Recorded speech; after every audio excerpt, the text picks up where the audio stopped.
हिमाचल सरकार अपने 100 दिन के काम गिनवा रही है। इन 100 दिनों को कैसे बीजेपी देखती है, हमारे साथ हिमाचल के पूर्व मुख्यमंत्री और मौजूदा समय में सीएलपी लीडर जयराम ठाकुर जी हैं। 100 दिन किस तरह आप देखते हैं? जाहिर तौर पर बात है कि आप अगर विपक्ष में हैं तो उसको विपक्ष के नज़रिए से देखेंगे। क्या नज़रिया है विपक्ष का? और 100 दिन के कार्यकाल में लोग सड़कों पर आ गए, और ख़ासतौर से जो डिनोटिफिकेशन ऑफ इंस्टीट्यूशंस, ये एक बहुत बड़ा मुद्दा हिमाचल प्रदेश में बना हुआ है। जो संस्थान 8 महीने से 9 महीने से चल रहे थे, सुचारू रूप से चल रहे, पोस्टिंग हो चुकी थी, पोस्टिंग क्रिएट हो चुकी थी, फंक्शनल इंस्टीट्यूशन को बंद करना आज तक कभी हुआ नहीं हिमाचल में, पहली बार हुआ और बिना सोचे समझे हुआ है। और इस कारण से बहुत बड़ी एक नाराज़गी, बहुत बड़ी एक निराशा लोगों के बीच में है, और जिसको कांग्रेस सरकार को भुगतना पड़ रहा है। सरकार ने हाल ही में बजट भी पेश किया है। सरकार लगातार ये कह रही है कि पिछली सरकार, यानी कि जब आप मुख्यमंत्री थे उस समय से ही हिमाचल घाटे में चल रहा है, उसके बावजूद हमने बेहतरीन बजट पेश किया गया है। बजट को लेकर आप कैसे देखते हैं? देखिए, बिना विजन के बिना ये बजट अब की बात प्रस्तुत किया गया है। और विचित्र स्थिति यह है कि बजट में, जो बजट स्पीच में जो योजनाओं का जिक्र है, जो सारी चीज़ें उसमें कही गई है, वो बजट बुक में रिफ्लेक्ट ही नहीं हो पा रही है। और से जो उनने अपना विजन दिखाने की कोशिश की है कि ग्रीन हिमाचल, अरे नरेंद्र भाई मोदी जी पूरे देश नहीं, पूरी दुनिया के सामने इस विजन के लिए कब से अपनी बात कह रहे हैं। अभी केंद्र का बजट प्रस्तुत हुआ तो उस बजट में कितने सारे प्रोविजन ऐसे किए हैं कि ग्रीन एनर्जी को प्रमोट करने के लिए, हमको काम करने के लिए जितना भी बेहतर ढंग से रास्ता निकल सकता है वो निकालना चाहिए। और इस तरह के बहुत सारे इंसेंटिव्स जो दिए गए हैं उनका जिक्र हुआ है, और केंद्र सरकार द्वारा दिए हुए इंसेंटिव का जिक्र वो अपने स्टेट की गवर्नमेंट में कर रहे हैं, उसका श्रेय भी खुद ही ले रहे हैं, हम ये करेंगे वो करेंगे।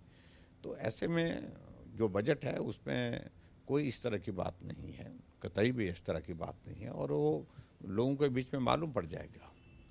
क्या आपको लगता है कि क्या खास होना चाहिए था इस बार बजट में? चुनाव हुए, चुनाव में कई वादे किए गए, कांग्रेस ने कई वादे किए गए, सरकार बनाई, क्या खास होना चाहिए था इस बार? देखिए, हिमाचल प्रदेश में सबसे बड़ी बात है कि काम रुके पड़े हैं, रिसोर्सेज अपने है नहीं। रिसोर्स मोबिलाइजेशन के लिए गंभीर प्रयत्न करने की आवश्यकता है। और ऐसे में जो बातें मुख्यमंत्री जी कह रहे हैं, बार बार कह रहे हैं, वाटर सेस लगाने की बात कह रहे हैं, एक्साइज पर कह रहे हैं कि हम ज़्यादा रेवेन्यूज़ पर कलेक्ट करेंगे। मैं समझता हूँ कि देखिए, वाटर सेस की बात उत्तराखंड ने भी की थी, लेकिन अभी तक कोर्ट से बाहर वो मामला नहीं आ पाया है, उनको कुछ मिल नहीं पाया है। इसलिए हिमाचल प्रदेश में भी उसमें सफलता मिल पाएगी। हालांकि हमने विपक्ष की ओर से उसमें उनको कहा कि आपके इस निर्णय का हम विरोध नहीं करेंगे, लेकिन ये भी बात सत्य है कि उस सारे निर्णय से एक चीज़ तो तय हो जाएगी कि हिमाचल प्रदेश में जो हमारे हाइडल सेक्टर में जो इन्वेस्टमेंट आने वाला था, लोग काम करने वाले थे, तो वो आएंगे नहीं अब, क्योंकि अब रॉयल्टी के साथ जब सेस देना पड़ेगा, वाटर सेस देना पड़ेगा, तो प्रोजेक्ट वाइबल ही नहीं हो पाएंगे।